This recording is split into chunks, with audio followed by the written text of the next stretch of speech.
Greetings, good people. My name is Derek Brown, and I'm a stand-up storyteller. This means that I'm comfortable standing up and speaking my truth. Now, here's the day's truth, y'all.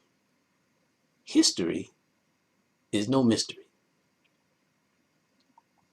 It's much more, though, than memorizing names, dates, and quotes that align with a standard curriculum that we intently remember during one month of the year, which happens to be the shortest month.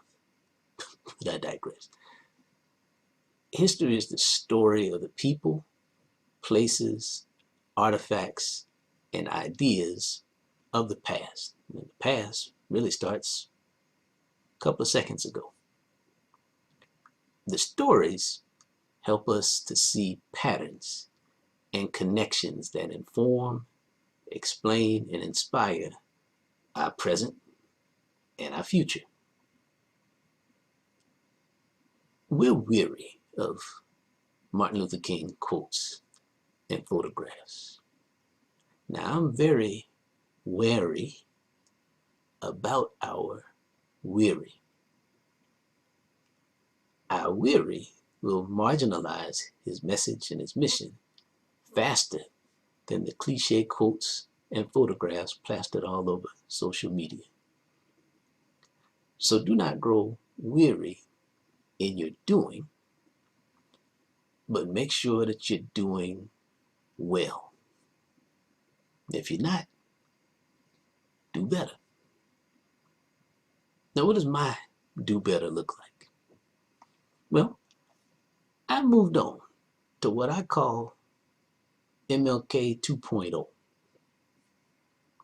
I'm now studying the people that he talked to, respected, and connected with, and the people to whom these people connect. It's been fascinating so far. I can't wait to share it with you. So let's go. Now, I'm blessed to own the papers of Martin Luther King. This is a multi-volume set of very large books filled with notes, photographs, and most importantly, letters. Martin Luther King wrote tons of letters. Today, I opened the book and saw a letter that he wrote to Harry Belafonte on March 25th, 1959.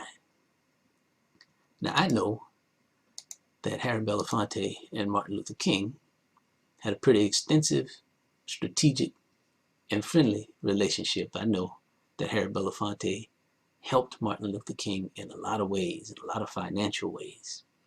I don't know when they became friends, but I do know that they are contemporaries. I think Harry Belafonte is 2 years older than Martin Luther King. And in this particular situation, Martin Luther King and his wife Coretta are returning from India. Not sure why they went, but they come back through New York. They go visit Harry Belafonte and his wife Julie, who live in New York, and they chill. Wasn't Netflix and chill, but they chilled and watched a movie.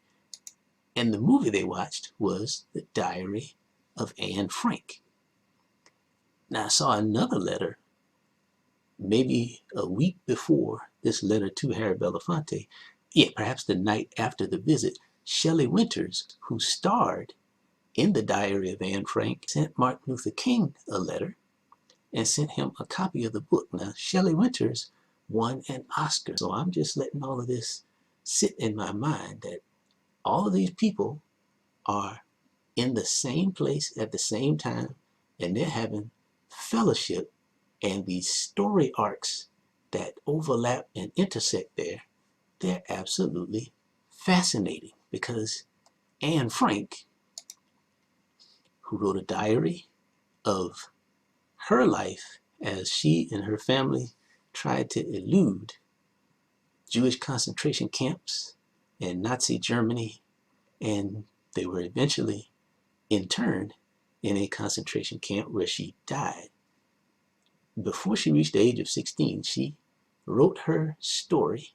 That story was published. She was born in the same year as Martin Luther King, so I'm just mind blown thinking about what Martin Luther King is thinking about when he's watching a movie about Anne Frank and the courage that she exhibited in writing her story and saying exactly what she thought about everything in her life and doing it at such a young age. That had to be an inspiration to him. And that night had to be a powerful night. It was a powerful night for me just reading about it. I can imagine what it was like for them, man. But there's more. See, that gentleman is Paul Robeson.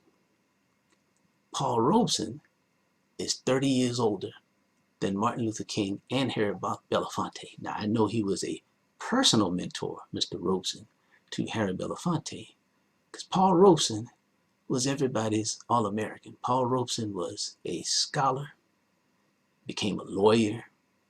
He's a great singer, a great actor, great stage actor, and a great football player. He was all of those things. Now, Harry Belafonte was not a great student at all. Matter of fact, Harry Belafonte struggled in school. He was dyslexic. Harry Belafonte found his passion through the arts in a very unique way. He was working as a janitor, and he got a tip for cleaning something for somebody. They gave him 2 tickets to the theater, and that set him on his course when he sat down and saw his first play. But Paul Robeson, everybody's All-American, traveled the world and discovered that other places in the world were a little kinder to people of color than his home, America. And he became friendly with some of those places. One of them was the Soviet Union. If you know the times, when you befriend the Soviet Union in those times, you became an enemy of the state. So Paul Robeson was effectively erased. He was blacklisted. People said, you know what? I don't know about that dude right there. But what do you know? Well, I don't want to say nothing, but you just, you might want to watch out for him. Don't work with him. That effectively erased his career, erased his name from a lot of places. I've read newspaper articles about school districts that pulled his biography from the shelves because of his affiliations. And I know that those affiliations were born in him seeing people of color being treated differently, being treated better in foreign places than they were at home. Now my mind's blown again, because if this man is a personal mentor to Harry Belafonte, and Harry Belafonte knows how passionate Harry Belafonte is about supporting the cause for civil rights, then Harry Belafonte would have to know that he too might be, and he was, blacklisted. But he survived, and I would like to think that he survived because of his mentoring relationship with Paul Robeson. I can connect those dots and draw that conclusion without proof, and I'm good with that. So I am thankful for Paul Robeson's courage to endure what he endured, and I also know that he was smart enough to make do with what he had, because once he was made an enemy of the state, once he was blacklisted, they took his passport so that he couldn't travel to these places that received him well, that allowed him to do shows, allowed him to make money, and he made some lemonade with those lemons. He couldn't travel, so he would do concerts on the telephone because his voice was that good. He would do concerts on the radio. He would travel to borders, like the border between the United States and Canada, and he would perform on the right side of the border. He made do with what he had. Now, Harry Belafonte, having dyslexia, still was able to make do with the talent and the passion that he had. He wasn't stopped by what he didn't have. He was empowered by what he did have. And see, that'll preach and teach right there. Use what you got to get where you're trying to go and get what you want. So, as I get ready to close, here's a biography of Paul Robeson that I shared with my daughter this morning from a book that she reads called Little Leaders. This edition of Little Leaders features black men. And Paul Robeson is featured in it. Harry Belafonte is featured in it, and my daughter knows that Paul Robeson was Harry Belafonte's mentor.